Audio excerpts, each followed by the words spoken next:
The day that you start living your life according to everybody else's opinion is the beginning of the end. Most of y'all don't actually know your self-worth. You don't know your self-value. So you're like a vulnerable little child. You're shaking, and it's like, everybody loves me this week, so I love me this week. Next week, it drops. So now you're running around insecure and not loving yourself, sad and depressed, based on the feedback, the responses, and the energy that the rest of the world is giving you. But have you ever considered the reason why you're going in circles is because you never stop to consider, have I ever checked my circle? Someone say, check your circle. I love me. So the day that you decide to stop loving me, I'm not gonna love myself any less. I believe in me. If you stop believing in me, I'm not gonna believe in myself any less. If you believe that I'm irrelevant, because you think or believe that about me, it doesn't mean that I'm gonna believe it about myself. A person of character doesn't care if you discover their private life. If you are afraid that I may find out about your private life, you have no character. You are a character. The day that you allow the opinions of the outside world to dictate the way you feel about yourself, it is the beginning of the end of you living a blessed and self-loving, secure life. Friend, listen to me loud and clear. Do not pick your friends that are enabling you. Pick some friends who empower you. Love yourself, believe in yourself, independent of the validation of the world. Have opinions and feelings about yourself, independent of the feedback. Why you gotta have somebody calling you beautiful every day in order for you to feel beautiful?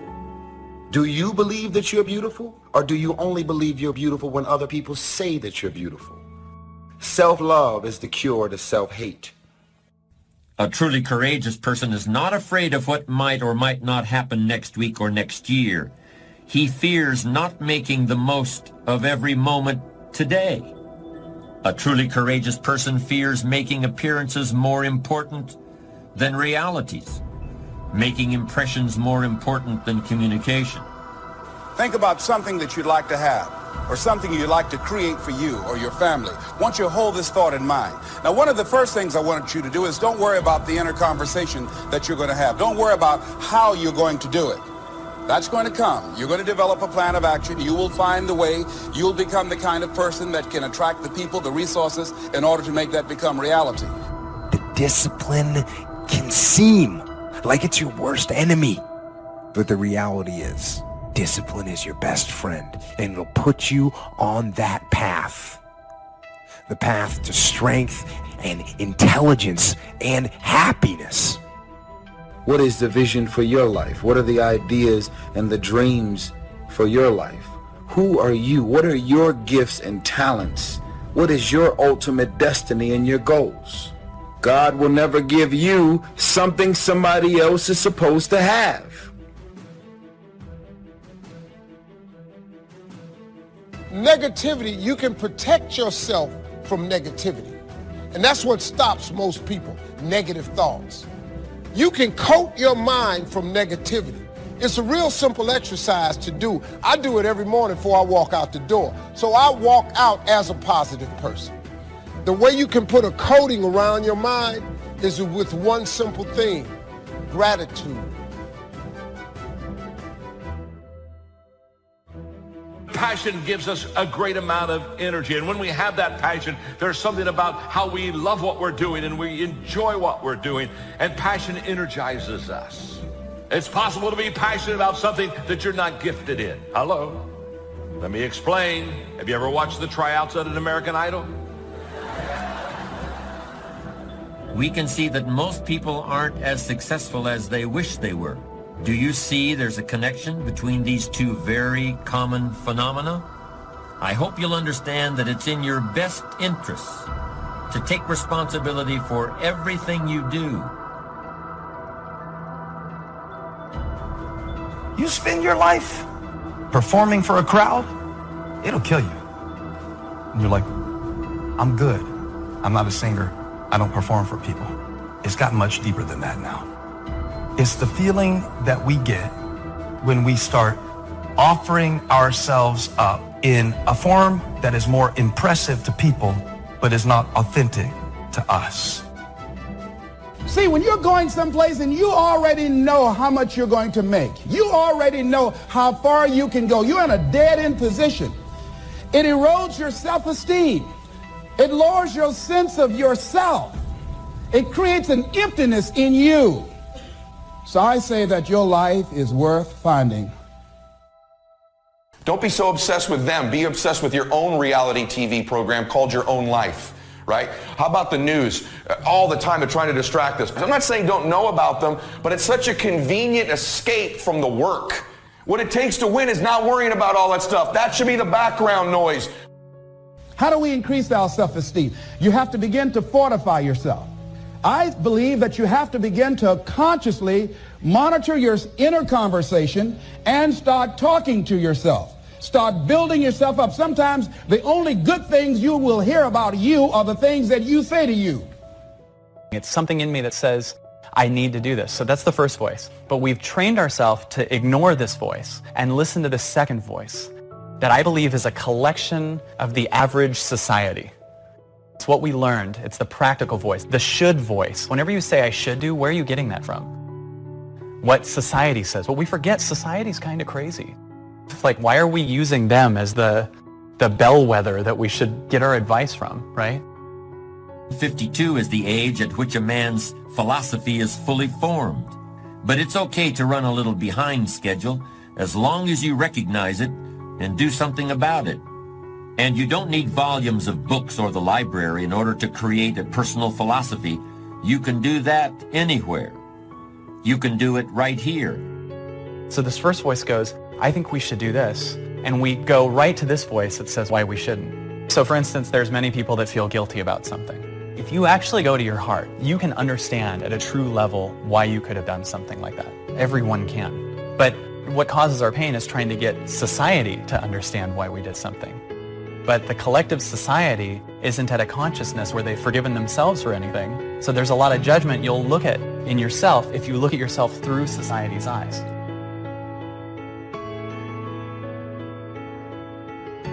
Success is not in short supply. It isn't rationed, and you stepped up to the window and it was all gone. No, no, no. It's like an ocean here. Now, if that's true, what's the problem? Well, some people go to the ocean with a teaspoon. Have you got the picture? See, what you want to do in view of the size of the ocean is trade your teaspoon for at least a bucket. And you'll look better down at the ocean. Kids won't make fun of you, right? Okay. Now there's two ways to ask, and we'll wrap up goal setting. Two ways. Here's number one. Ask with intelligence. It didn't say ask intelligently, but I'm sure it meant that. Don't mumble. You don't get anything by mumbling. Be clear. Be specific. Intelligent asking means how wide, how high, how soon, when, what size, what color, how much. Define what you want and describe what you want. That's powerful. In the weekend seminar we teach, goals become like a magnet. They pull you that direction, and the better you describe them, the more they pull. So ask intelligently. Here's number two. Ask with faith. That's the childish part of the equation. Believe you can get what you want like a child.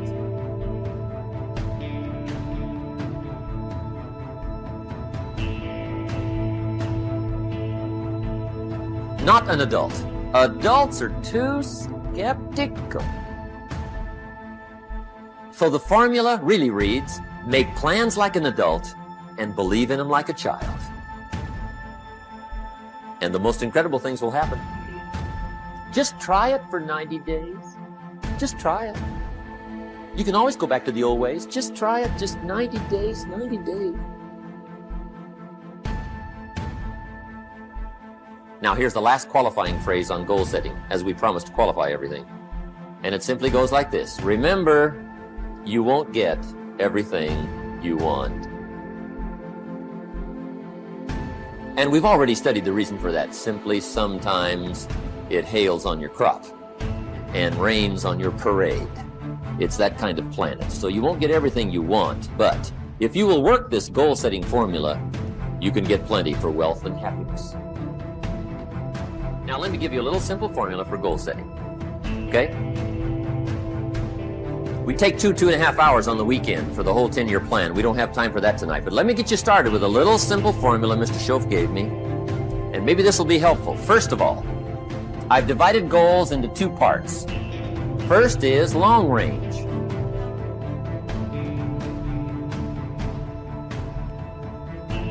Long range goals, that's your dreams. Your dreams for the next 3, 5, 10, 20, 30, 40 years. Actually, the rest of your life. Your dreams. You've got to keep dreaming. Ronald Reagan, president, said to the joint session of Congress a few weeks ago, "The Republic is a dream. And if we don't keep dreaming, we will lose the Republic." Your better future is a dream for yourself and for your family. Where do you want to go? What do you want to do? What do you want to be? What do you want to see? You've got to dream dreams. There's a Bible phrase that says, without dreams and visions, people perish. You've got to have something to go for that inspires the heart and the soul. The truth will set you free. The truth will stand, and the truth will deliver you from procrastination and laziness and the downward spiral that comes with a lack of discipline. Character is the dedication to a set of standards. What are your standards that you've set for your life? I will never violate my standards. You got to say that every day. I do not tell lies. That's a standard. So don't believe the lies, believe the truth. And the truth is, you have time. You have the skill, you have the knowledge and the discipline to get it done. Yet in life, outside of that one area, most of us are worried about suffering. We're afraid of it. When we're suffering and sacrificing, we wonder whether it's worth it. We wonder whether we're supposed to. We wonder whether sacrifice or setbacks or suffering is a sign it's not our real dream, don't we? If you really want to develop the power of positive thinking as a habit, as a lifestyle, as a strategy for success, then decide right now to find something to appreciate from any seemingly negative person or situation, and develop the habit of giving compliments. See, at the gym, you never think, oh, I'm going through some pain and discomfort. This must be a sign I shouldn't be at the gym. You'd never think that. It goes with the territory. Everyone knows to build a bicep or a tricep or a chest or legs. You have to break it down, suffer and sacrifice for it to grow. The indication of the pain and sacrifice and sweat. Don't you feel better at the gym? So in that area, we all know to the extent we suffer and sacrifice is to the extent we grow. And your body is a metaphor for the rest of your life. See, if you really want to have some more positive feelings in your life, you got to keep focusing on what's right. You got to get curious. And most importantly, you got to find something to appreciate even in the tough times. Because in reality, as we've talked about so often before, the toughest times in your life sometimes provide you with the real resources to change your life. That peace that we're after lies somewhere beyond personality, beyond the perception of others, beyond invention and disguise. Your need for acceptance can make you invisible in this world. Don't let anything stand in the way of the light that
form.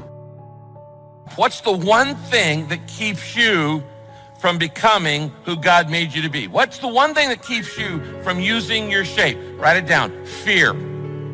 That's the word. It's fear.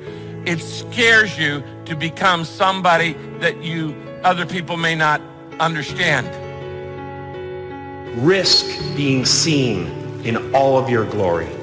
Our eyes are not viewers. They're also projectors that are running a second story over the picture that we see in front of us all the time. Fear is writing that script, and the working title is, I'll Never Be Enough. And when I say life doesn't happen to you, it happens for you, I'm just making a conscious choice to perceive challenges as something beneficial so that I can deal with them in the most productive way. You'll come up with your own style. That's part of the fun.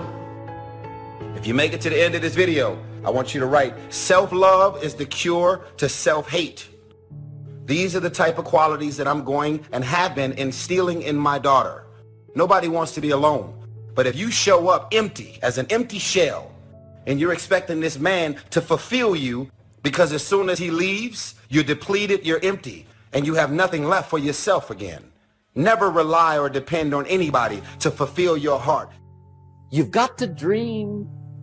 Don't lose your dreams for yourself, for your future, for your family, the dreams of love and enterprise and travel and doing things, becoming something unique on your journey here.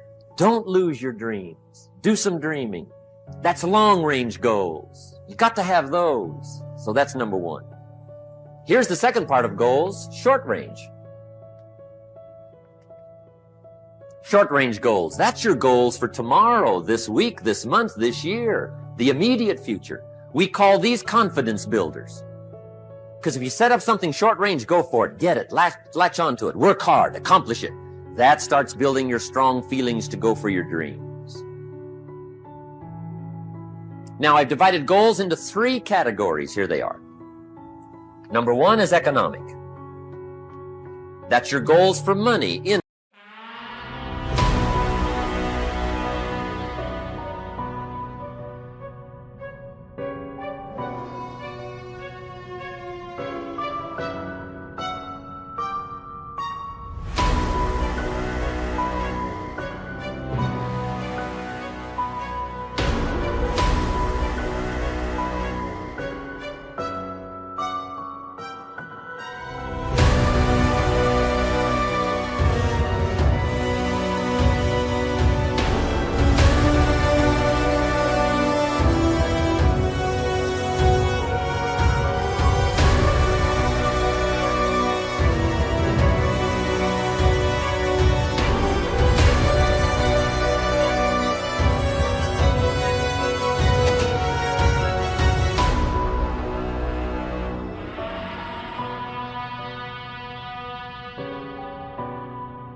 income, business, profits, production. Economics. Make sure you've got your economics well planned. Economics plays a major role in everybody's life. Economics is major, which means it ought to be meticulously well planned for tomorrow, this week, this month, this year, long range. What if you asked somebody tomorrow if you could see their meticulously well planned list of economic goals?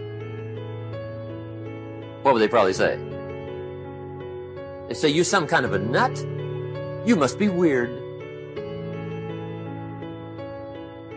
Hey, I found out what success is. Success is doing what the failures won't do. Make sure you've got your economics well planned. It'll put you in the top 5%. One of the key little subjects we talk about on the weekend is the 7 fundamentals for wealth and happiness. And that's one of them, well-planned economics. It's a fundamental if you want to do well. Join the top 5%. Anybody in this room can join the top 5%, if you will. Now here's the second category of goals, things. Make a list of the things you want. And on my list of things, now I put everything. Little things as well as major things. Doesn't matter how small it is, it goes on my list. I used to just put major things, cars, homes. I don't do that anymore. I now load my list with everything. Everything. And the reason is, part of the fun of having a list is checking it off. That's it. Boy, at the end of the day, if you can go, got it, got it, got it, got it, got it, got it, whatever it is, right? You get into the habit. So load up your list, the things you want. Now, when you check off something major, celebrate. That's an important point to make. Celebrate your achievements. Live it up. Have a party when you reach something you've worked for a while. See, we all grow from 2 experiences. One is called the pain of losing. The other one is called the joy of winning. We need both of them. Amplify them as much as you can, which also means make losing painful. If you set up something, fooled around, didn't get it, put it on yourself. On the other side, if you did get it, congratulate yourself. Self-congratulations is a sign of maturity. Seeking congratulations is a sign of immaturity. But hey, winning and losing, see, that's what it's all about. That's the name of the game. Now, some people lead such mediocre lives, at the end of the day, they don't know whether they're winning or losing. They got no clue. Guy's just going through the day with his fingers crossed. There's a better way. Okay, here's the third category of goals, personal development. Put those goals together. Personal development goals. That's your goals to be stronger, more decisive, be a speaker, be a leader, learn a language, all kinds of skills. Okay. The whole weekend seminar was designed to improve all your skills so that you walk away more skillful. And that's what you want, the personal development skills. That's what attracts. That's what brings good things to your life. The person you become, more skillful. Now, this is quite a package to work on. Economics, things, personal development. For tomorrow, this week, this month, this year, long range. Okay? That'll get you started. Now, here's the simple formula for setting goals. It goes like this. A, work on your goals. That's step 1. Work on them. And I put the word work there deliberately. Setting goals is plain hard work. I don't want to kid you. We haven't come here tonight to kid each other. It's work. I know it's work. That's why a lot of people just let it slide. It's work. Many people work hard on their job, but they don't work hard on their future. They just let that slide. And the work involved is making plans. I know most people don't. I understand that, but don't let that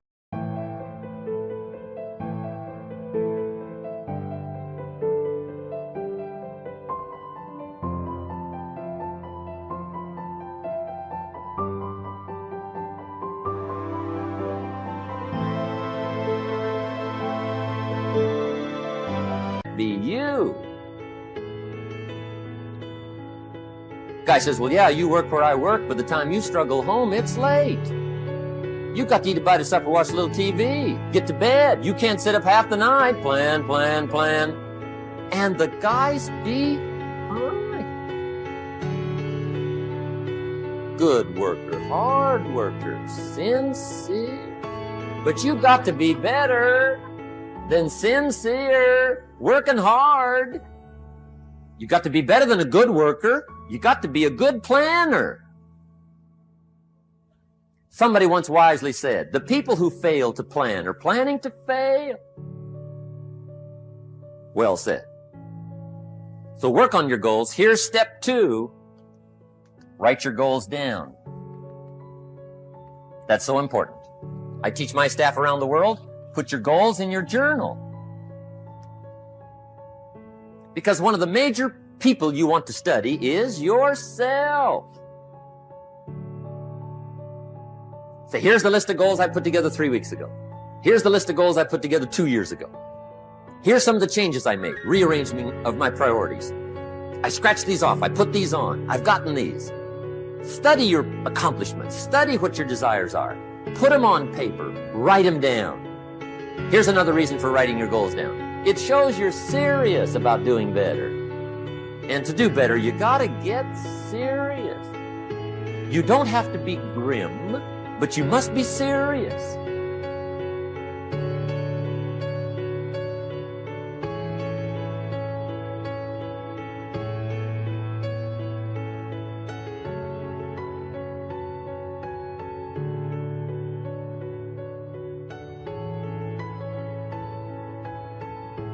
Credit goes to our awesome patrons who make videos like this one possible.